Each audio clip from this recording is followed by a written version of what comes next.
కనురెప్పల కాలంలోనే కథ మొత్తం మారిపోయిందే.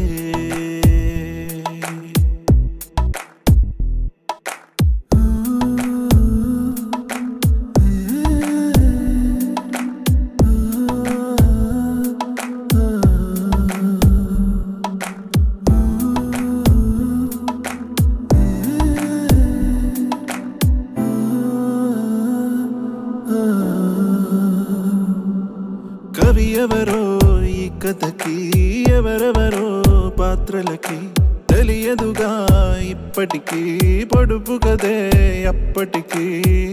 మనమంటూ అనుకున్నా ఒంటరిగానే మిగిలున్నా, ఇందరిలో కలిసున్నా వెలితిని నేను చూస్తున్నా.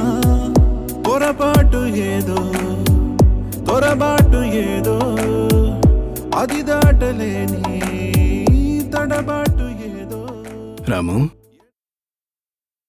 ఇలాంటి పరిస్థితి వచ్చిందేంటా అని ఆలోచిస్తున్నావా?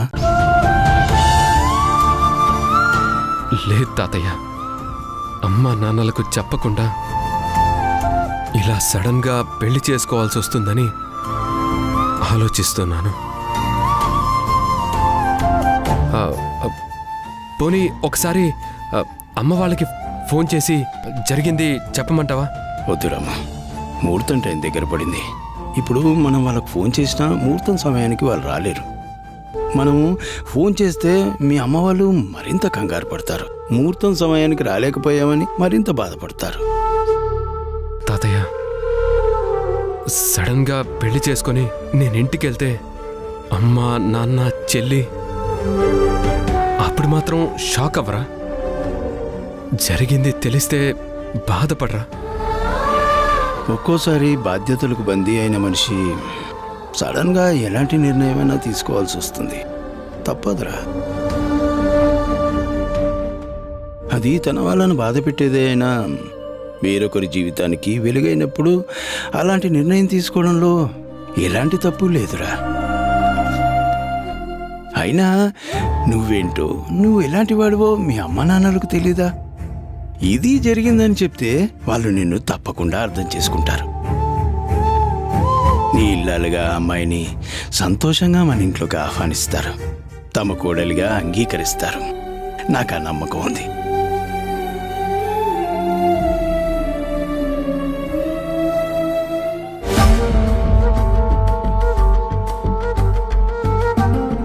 అమ్మా సీత, హఠాత్తుగా ఇలా మార్పు జరగడం నీ మనసుకు ఎంత కష్టం కలిగిస్తుందో నాకు తెలుసు.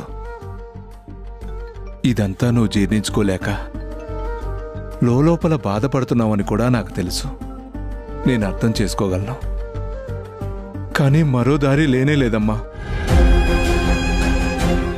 అందుకే అందరి ముందు నీ పెళ్లి బాధ్యతలను తీసుకున్న ఆ శ్రీరామే నీ మెడలో తాళిని కడతానని ముందుకొచ్చినప్పుడు నేను కాదనలేకపోయాను. కనీసం నీ అభిప్రాయాన్ని తెలుసుకోకుండానే, నీకు ఇష్టమా లేదా అని అడగకుండానే తప్పనిసరి పరిస్థితుల్లో అందరి ముందు తలని ఊపి ఒప్పుకున్నాను.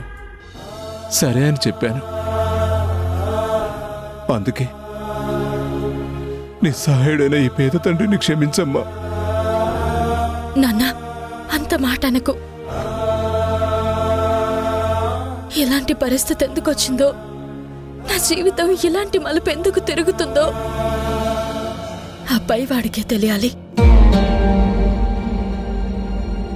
నా నుదుటన రాసి పెట్టింది ఇదే అయితే దానిని తప్పించడం నీ వల్లే కాదు, ఇంకెవరి వల్ల కూడా కాదు కదా. ఏం జరుగుతుందో అదే జరగని. నేను అన్నింటికీ సిద్ధపడే ఉన్నాను.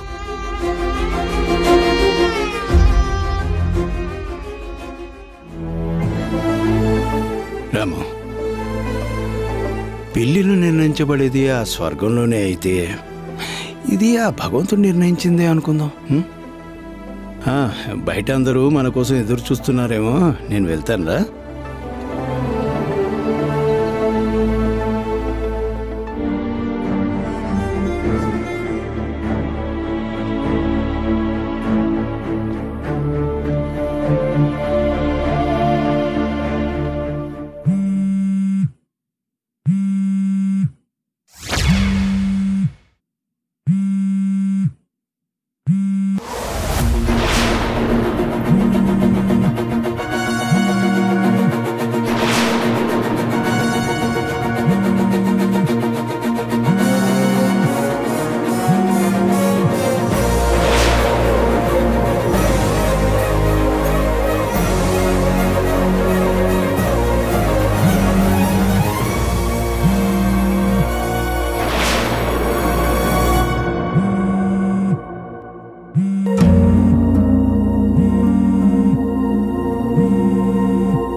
రామ్, ఫోన్ రింగ్ అవుతుంటే తీయడానికి ఇంతసేపు ఏంటి? శశి, ఏమైంది? ఎందుకలా కంగారుగా ఉన్నావు? ఎందుకేంటి? నా ఫ్రెండ్స్ కి వాళ్ళ పార్టీ ఇవ్వబోతున్నానని చెప్పాను కదా. అయితే ఏంటైతే? నా ఫ్రెండ్స్ లో ఒక చుప్పునాతి మొహంది నాకు ఫోన్ చేసి చెప్పింది. నీకు మెంటలా? ఇంకా పెళ్లి ఫిక్స్ అవ్వకముందే ఇడియట్ లాగా పార్టీ ఇస్తానంటావేంటి? ఒకవేళ నీ లవర్ నీకు హ్యాండ్ ఇస్తే నిన్ను కాకుండా మరో అమ్మాయిని పెళ్లి చేసుకోవడానికి రెడీ అయితే మన సర్కిల్లో నువ్వు షేమ్ అయిపోతావు కదా, ఆలోచించుకోనంది.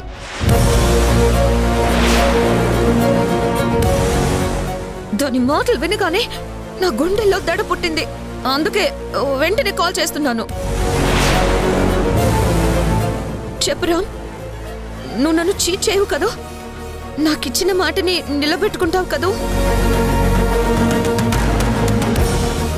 నన్నే పెళ్లి చేసుకుంటావు కదా? మాట్లాడు. శశి, నేను పెళ్లి బిజీలో ఉన్నాను. ఇప్పుడు మాట్లాడేంత టైం లేదు. మళ్ళీ కాల్ చేస్తాను. అది కాదు రామ్, నా మాట విను. రామ్,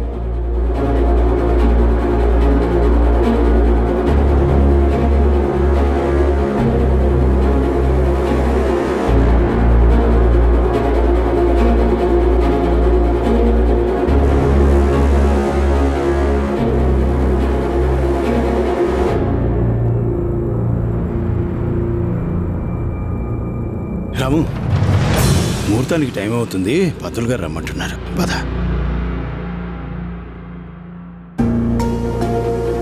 రే, అన్నీ వాటంతటవే సర్దుకుంటాయి. రా.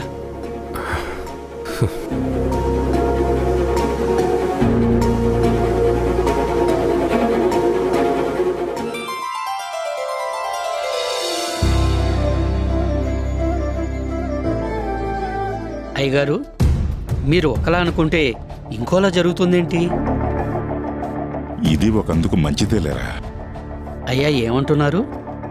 మరి ఎవరో కోటీశ్వరుడు కూతుర్ని చేసుకోవాల్సిన వాడు ఒక చదువు సంజయ్ లేని సగటు పిల్లని చేసుకుంటున్నాడంటే ఇది కూడా మనకి కలిసొచ్చే విషయమేరా.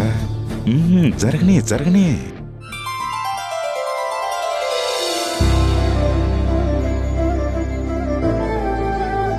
మంగళమాంగళ్యే శివే సర్వార్థసాధికే శరణ్యే త్రయంబకే దేవి నారాయణి నమోస్తుతే. బాబు, భజంత్రీలు వాయించండి. తత్పురుషాయ విద్మహే మహాదేవాయ ధీమహి తన్నో రుద్ర ప్రచోదయాత్. మహాలక్ష్మీ చ విద్మహే విష్ణుపత్నీ చ ధీమహి తన్నో లక్ష్మీ ప్రచోదయాత్. నారాయణాయ విద్మహే వాసుదేవాయ ధీమహి తన్నో విష్ణు ప్రచోదయాత్. మహాలక్ష్మీ చ విద్మహే విష్ణుపత్నీ చ ధీమహి తన్నో లక్ష్మీ ప్రచోదయాత్. ఓం శాంతి శాంతి శాంతి. మంగళ గౌరీ దేవతాభ్యో నమః. శ్రీ మహాగణాధిపతియే నమః. ఓం శ్రీ లక్ష్మీనారాయణ దేవతాభ్యో నమః.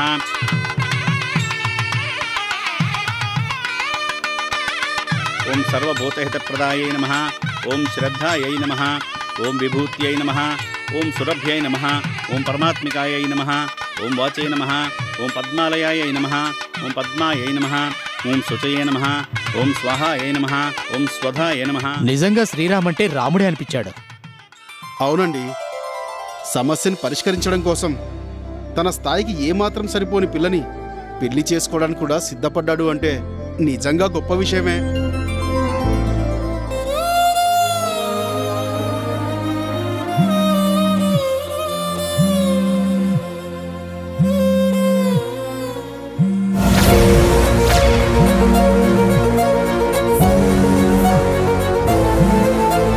మాంగళ్యధారణ. నిన్ను పెళ్లి చేసుకుంటాను.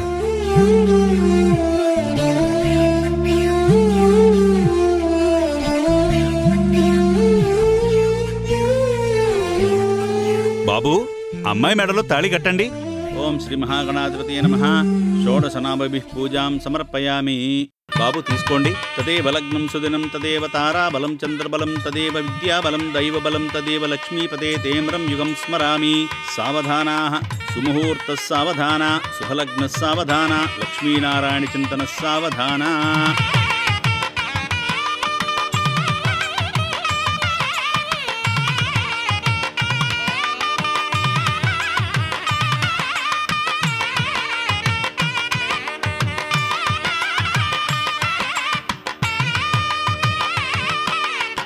ఓం మాంగళ్యం తంతునానేన మమ జీవన హేతునా కంఠే బధ్నామి సుభగే త్వంజీవ శరదశతం మాంగళ్యధారణ ముహూర్తస్సు ముహూర్తోస్తు శతమానం భవతి శతాయుః పురుషస్య తేంద్రియ ఆయుష్యేవేంద్రియే ప్రతిష్టతి అయం ముహూర్తస్సు ముహూర్తోస్తు సుముహూర్తకాలే సూర్యానాం నవానాం గ్రహాణాం ఆనుకూల్యతా ఫలసిద్ధిరస్తు ఆయురారోగ్య ఐశ్వర్యమస్తు యశో విభవ ప్రాప్తిరస్తు దీర్ఘ సుమంగళీ భవ. ఏం వెంకట్రావు, ఇప్పుడు సంతోషమేనా? చాలా సంతోషంగా ఉంది బాబు. శ్రీరాముడంతటి వాడే నా కూతురికి భర్తగా వచ్చాక ఇక నాకు కావలసిందేముంది? నా జన్మ ధన్యమైనట్టే. యస్యో నామ రూపాభ్యాం యా దేవి సర్వమంగళ తయో సంస్మరణాత్ పుంసాం సర్వతో జయమంగళం లాభస్తేషాం జయస్తేషాం కృతస్తేషాం పరాభవః ఏషామింద్రియ వరస్యామో హృదయస్థో జనార్దనః ఆపదామపహర్తారం దాతారం సర్వసంపదాం లోకాభిరామం శ్రీరామం భూయో భూయో నమామ్యహం.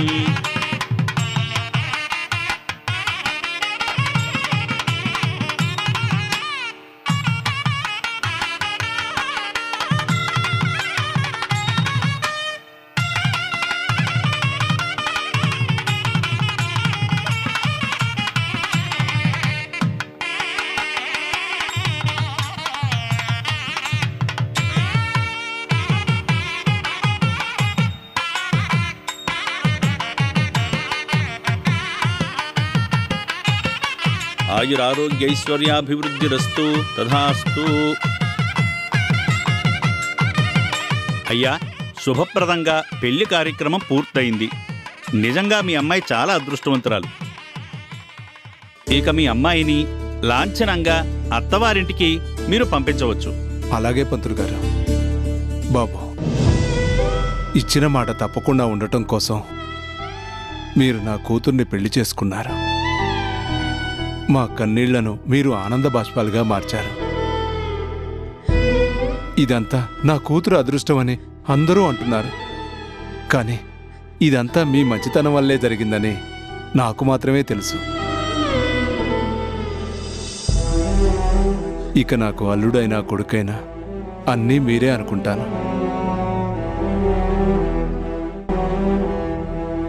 అమ్మ సీత,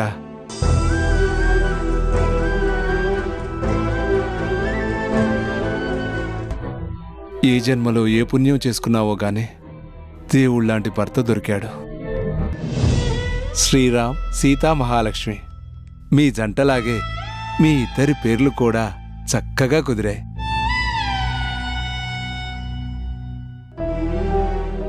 ఇక నీ గురించి నాకు ఎలాంటి దిగులు లేదు. నీ భర్త నీడలో సంతోషంగా ఉండు. ఆనాడు సీతమ్మ తల్లి శ్రీరాముడి మాటను జవదాటనట్టే నువ్వు కూడా ఈ రాముడి కష్టసుఖాల్లో పాలు పంచుకుంటూ సంతోషంగా ఉండమ్మా. నిన్ను వదిలి వెళ్ళబుద్ధి కావట్లేదు నాన్న. నేను వెళ్ళలేను.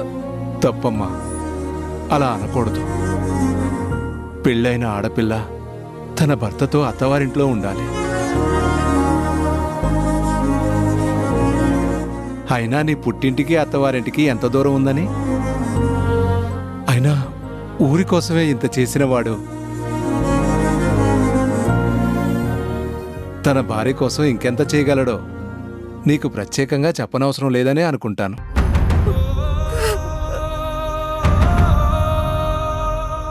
రాము, ఇంటి దగ్గర అందరు ఎదురు చూస్తుంటారేమో, వెళ్దాం పదండి. అలాగే తాతయ్య.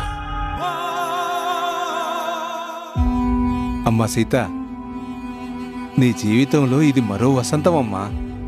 ఇక మీద నీకు అన్ని శుభాలే కలగాలని తండ్రిగా మనస్ఫూర్తిగా కోరుకుంటున్నానమ్మా. సంతోషంగా వెళ్ళి నీ భర్తతో అన్యోన్యంగా కాపురం చేసుకుంటూ ఆనందంగా ఉండు తల్లి.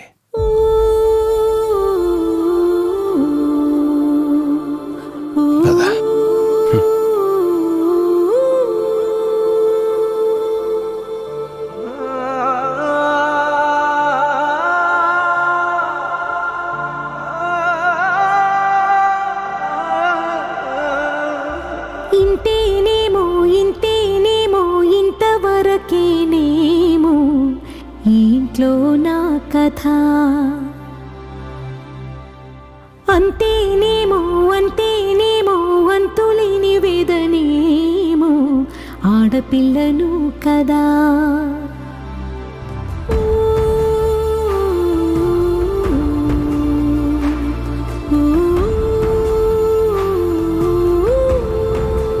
బాబు, తల్లి లేని పిల్ల మీ చేతుల్లో పెడుతున్నాను.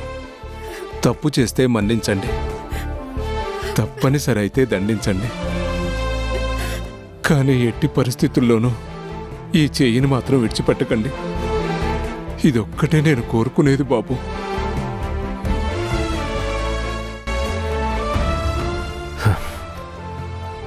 మీ అమ్మాయి గురించి మీరెలాంటి దిగులు పడాల్సిన అవసరం లేదు.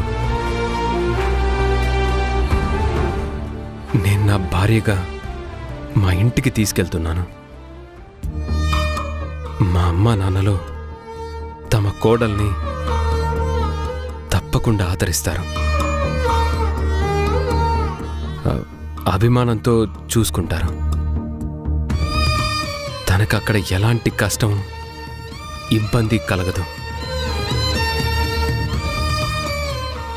నేను మాటిస్తున్నాను.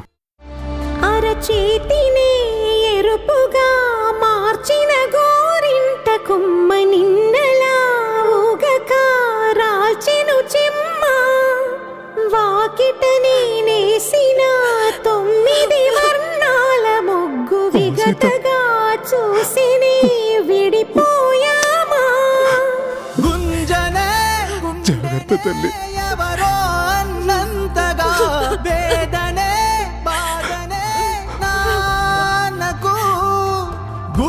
రాము, అమ్మాయిని లోపల కూర్చోబెట్టు.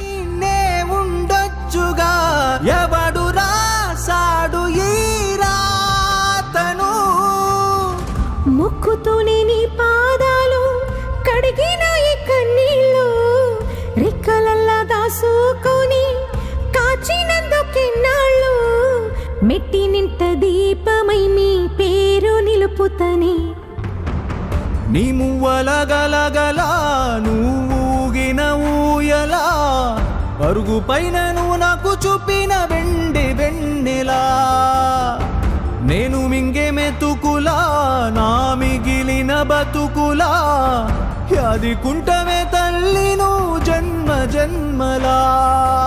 ఇంతేనేమో ఇంతేనేమో ఇంతవరకేనేమో ఇంట్లో నా కథ.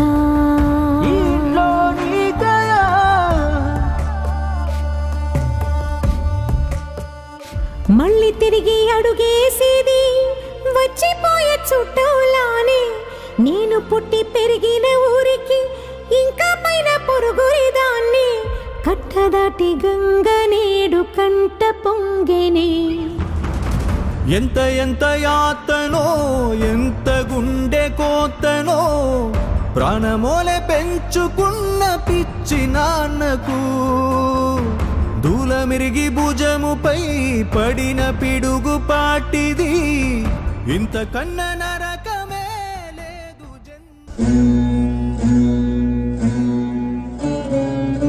నా జీవితం ఒక్క పూటలోనే ఇంత మలుపు తిరుగుతుందని నేను కలలో కూడా అనుకోలేదు. అంత గొప్ప మనిషికి నేను భార్యని కాగలిగానంటే నిజంగా ఇది నా అదృష్టమే అనుకుంటాను. కానీ మా పెళ్ళికి వాళ్ళ అమ్మా నాన్న లేరు కదా. అక్కడికి వెళ్ళాక వాళ్ళు నాతో ఎలా ఉంటారో, సరిగ్గా మాట్లాడతారో లేదోనని లోపలే గుబులుగా ఉంది.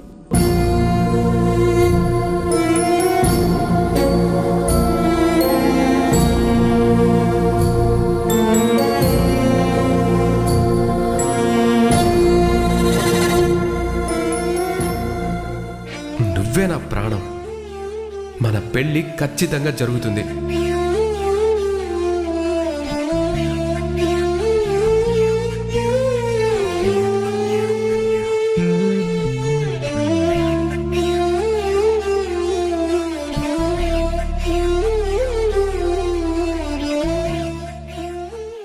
నా మనవడికి చక్కటి పిల్ల భార్యగా దొరికింది. వీళ్ళిద్దరి జంట చాలా బాగుంది. నిజంగా సీతను చూస్తుంటే ఆ సీతమ్మ తల్లిలాగే అనిపిస్తుంది. ఆ ముఖంలో లక్ష్మీ కళ ఉట్టిపడుతోంది. ఎంతో ఒద్దిగ్గా పొందిగ్గా ఉన్న ఈ పిల్ల తప్పకుండా మా ఇంటి కోడలుగా అందరిలోనూ కలిసిపోతుంది. అత్తామామల్ని ఆదరించే చక్కటి ఇల్లాలిగా అన్నీ సమర్థవంతంగా నిర్వహించగలుగుతుందనే నమ్మకం నాకుంది.